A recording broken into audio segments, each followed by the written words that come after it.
Hey guys, welcome back to the channel, and it's almost October in 1 month. Can you guys believe it? That's not almost. Well, I mean, to Halloween lovers, it's close enough. And besides, I need to have these videos all ready, reviewed, and edited, so when October hits, you guys are informed and ready for some awesome Halloween events. So today we're reviewing OC Ghosts and Legends tour of San Juan Capistrano. This tour is a museum itself with a lot of history dating back to the 1900s, meaning it's a landmine for ghost stories and legends, if you believe in those kind of things. Anyways, let's get to the prices. On their official website, they charge you around $19 per person plus tax.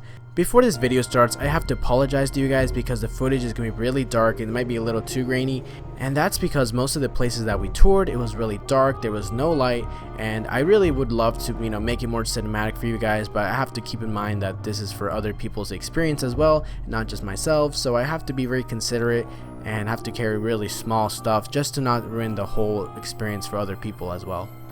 A recommendation I have for you guys is to get there 10 minutes early because they start right away and they are very punctual. Another tip I have for you guys is to park at this public parking structure. I'll leave you guys a little link below of how to get there because it's really close to where the actual tour group meets up. In addition to that, it's $2 per hour, so it's really cheap. Also, the tour lasted a little bit less than 2 hours, but it might go over 2 hours, you just never know. So play it safe and get around 3 hours for $6. You'll usually notice them because they're wearing black uniforms, but if you're running late or just can't find them, give them a call. Their number is in the email they sent you. Also, this tour group has many different tours that they do for private parties, and each tour they rate by levels, and this tour in particular is level 1. To my understanding, the way they rate the levels is by the level of intenseness, meaning they experience how dark it's going to be, how the terrain is, maybe it's going to be harder for you to walk, or just how much paranormal activity there might be. They recommend you bring comfortable shoes and comfortable clothing. I would say worry more about the shoes because it's not really that much walking, it's mostly just like standing and listening rather than actually walking. It's a really small tour, so don't worry about it too much.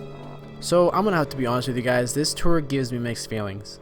So when the tour started, I couldn't hear the tour guides. They spoke a little too quiet and I just couldn't hear the information, and that's kind of a disappointment because there was a lot of cool history that they went over in the beginning. And also, they stuttered a little too much, and that was due to the fact that they didn't really memorize a lot of the history itself. And I'm not sure if they're having an off day, but usually when this happens it takes you out of the immersive experience, and it just made it worse because I felt like they were going on a tour with us rather than them giving us a tour. And unfortunately, this made the first 40 minutes really boring and made me kind of just want to go home after a certain point. Also, expect a lot of creepy crawlers such as spiders because you're going to be either seeing a lot of webs or, unfortunately like me, walking into them.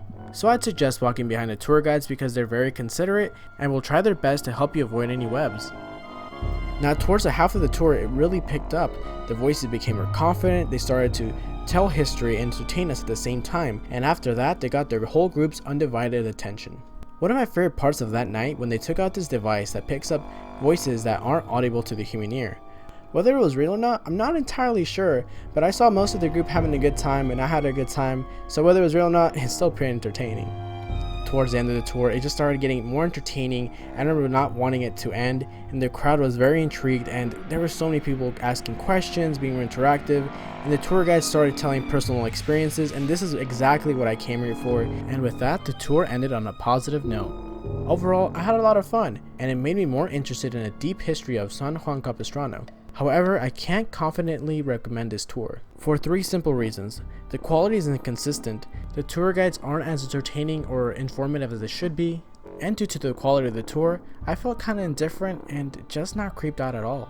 Honestly, I wish I could recommend this tour because I saw all the reviews on Groupon, and maybe this is just my bad experience and all the other experiences happened to be good. Maybe they were just off on this night because other reviews gave it such a positive light.